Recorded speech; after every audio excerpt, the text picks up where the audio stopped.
Hello everyone, welcome back, and this is the 2020 iPhone SE, released in April. This is Apple's, I suppose you could say, latest iPhone, even though it has not the latest design. It's got the iPhone 6 design, but this is for people who prefer something a bit smaller and something which is far more affordable than the other iPhones. This coming in at about £419 or $400. People coming from the iPhone 6, 6S, 7 or iPhone 8 series are going to find this very familiar. It does have about the same design as the iPhone 8, so glass on the front and back, the single camera in the top left corner, quad flash. Although the Apple logo is now centered, that's the only physical difference between this and the iPhone 8. You still have no headphone jack, and all round it looks very, very familiar. We do have an aluminum frame with a single SIM tray. The power button is here on the top right.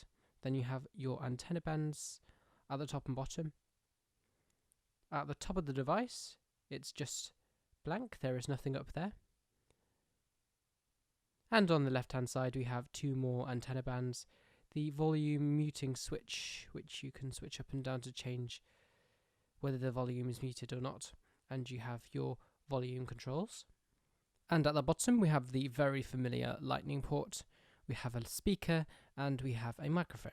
This works with the earpiece to give you stereo surround sound. I know, on a £419 phone, you don't see that feature on phones of this price, really. On the front we do have the home button. It's not an actual button, it's a pressure sensitive touch panel, and we do have the 7 megapixel front facing camera and the earpiece. You do also have lift to wake, which is a feature you do get on most newer phones. The front display is going to be very familiar to people. At a resolution of 750 by 1334 at 4.7 inches, this comes in at Apple's said 326 ppi pixel density. That's what Apple say is the minimum amount of pixels that you can have on the display before you start seeing pixels at a ridiculous distance from your face. So you would have to be about this close to be able to see any pixels, but of course, holding it at a natural distance from your face, you're not going to see pixels on this display.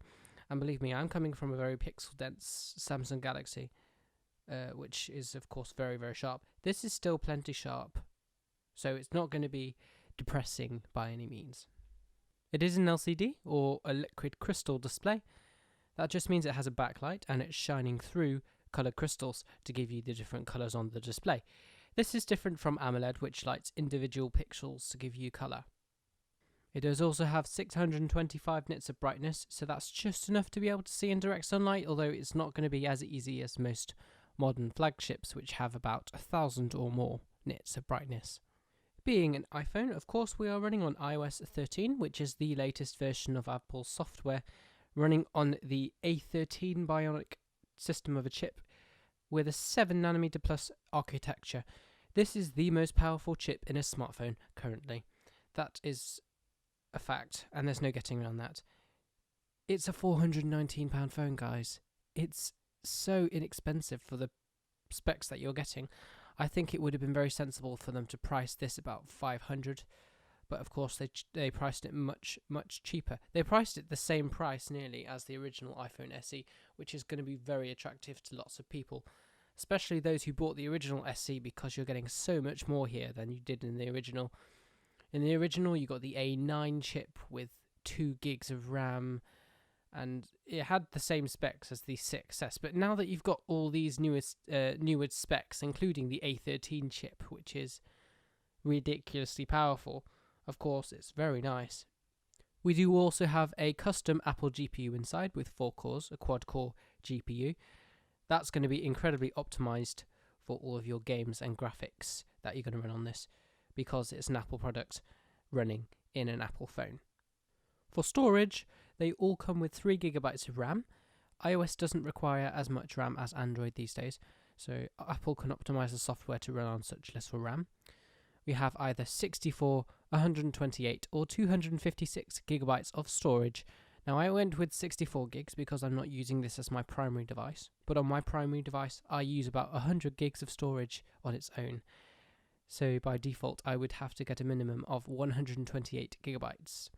But if you're a person who doesn't take many photos, who just uses it for texting, calling, maybe social media, playing some games, 64 gigs should be okay. The original iPhone SE came in at 32 gigs for its lowest storage option, I believe, which is very small in today's standards, of course. I would easily shatter that storage very, very quickly. So by all means, the 128 gig model is, I think, the best one for people to buy, and it's only £50 more than this one. Normally, in a storage increment, Apple will charge £100 more for the next storage bump, so that's really nice. You're getting double the storage for just £50. This is a 4K 30 video test on the iPhone SE. We do have optical image stabilization, so everything is nice and smooth.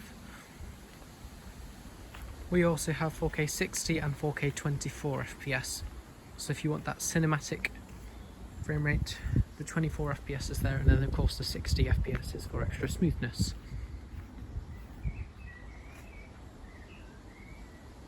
Now the sky does look like that. It's fairly white, there are no clouds, it's overcast, slightly rainy, but that's okay because we have IP67 water resistance. It's not quite as fast as I would like. It is just a bit slower than what I'm used to, of course, with my S20 Plus. But it's there. And then again, this is coming from a £419 phone, which of course is fair enough for the price. It is struggling a little bit when it comes to getting focus on this plant, for example. There, it's got focus there, but it's not the laser quick autofocus that you're going to find on flagships. But it's not a bad camera at all. In fact, it's got the similar look to the iPhone 11 camera. Everything is tack sharp. The colours are very natural, nothing is oversaturated. It's really, really good. Here we have some photos of my garden. We do have a large 12 megapixel sensor with an f1.8 aperture. That's going to let plenty of light in, as you can see in these photos. It does have a tendency to overexpose very, very slightly, but overall colour reproduction is very nice, accurate, true to life. It makes all the photos look just as they were when I was standing there taking the photo. Unfortunately, this time round there is no night mode, so you will need good lighting conditions for ideal photos, but in general it's a very strong camera.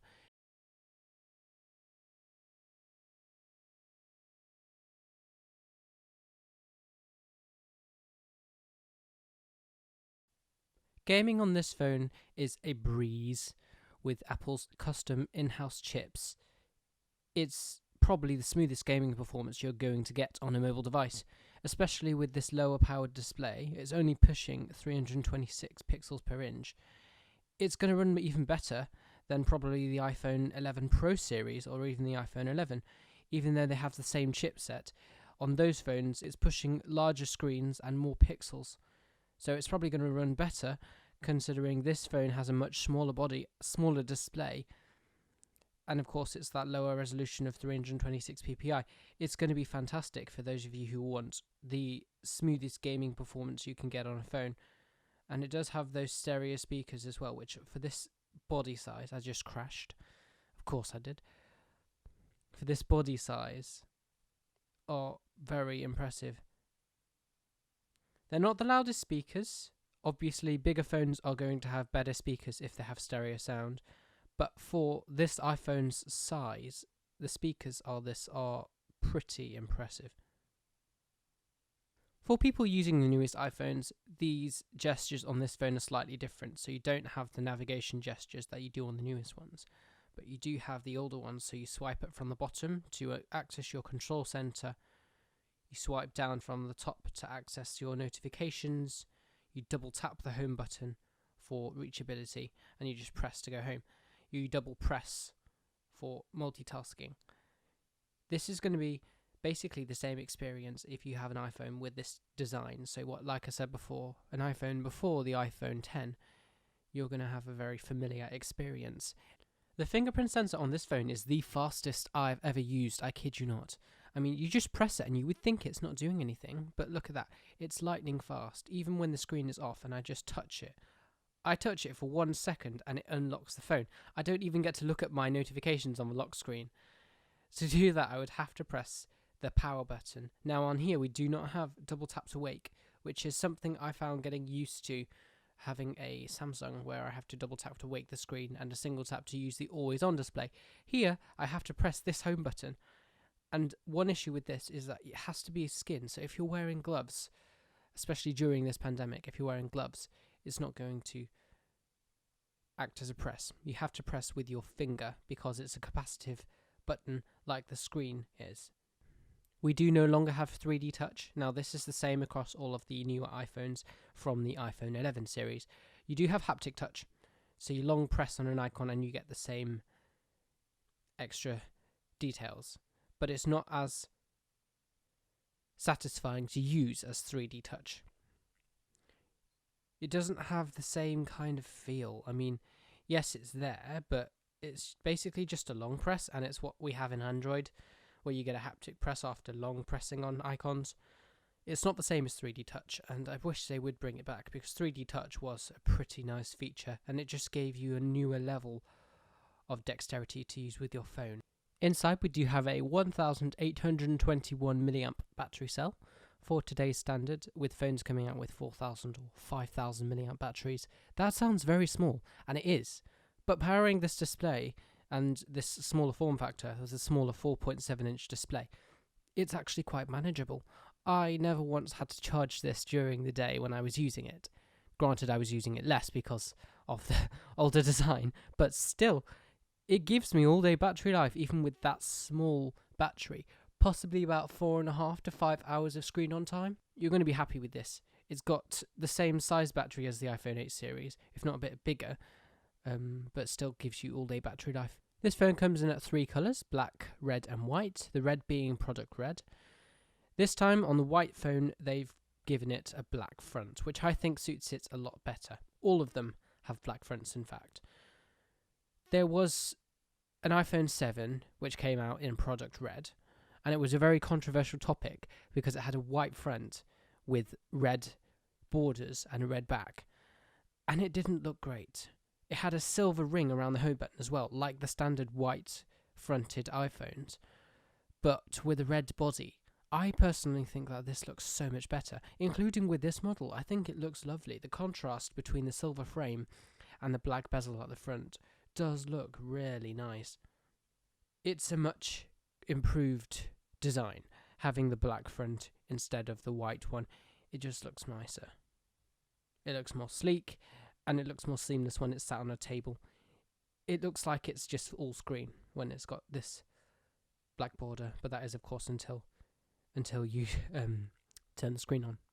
Because we do have Apple's latest chip inside, of course, this is the most powerful phone that you are going to get for this price. Single core is 1324, and then multi-core is 2181. This is comparable to the iPhone 11 phones, so of course performance is no problem. If you have an iPhone 6, an iPhone 7, or even an iPhone 8 series phone, I would highly recommend this phone. If you do not want the newer design, if you want something which is basically the same but has a good spec bump, then absolutely go for this phone. This is for people who want something which is small, compact, going to give them plenty of performance. It's got a nice enough display on it for the low price it comes in at. It's absolutely worth it for those of you who need a new phone, but you're not looking for something extremely like the top of the range. I would also highly recommend paying that extra £50, and then you get that twice amount of storage, especially if you're taking a load of videos and photos. That extra storage is going to do you very well. So then, that has been my review of the iPhone SE. Overall, a very nice phone, very compact. You can reach all the corners of the display with one thumb instead of having to use both hands. This is definitely a one-handed phone. If you're coming from an Android side of things, where you have an older Android phone, for example, and you're thinking about getting an iPhone, give this a look. It's actually alright. So that is the iPhone SE 2020. I do hope you enjoyed the video. Please like, comment and subscribe. This has been Meridian Apurture, and I will see you next time.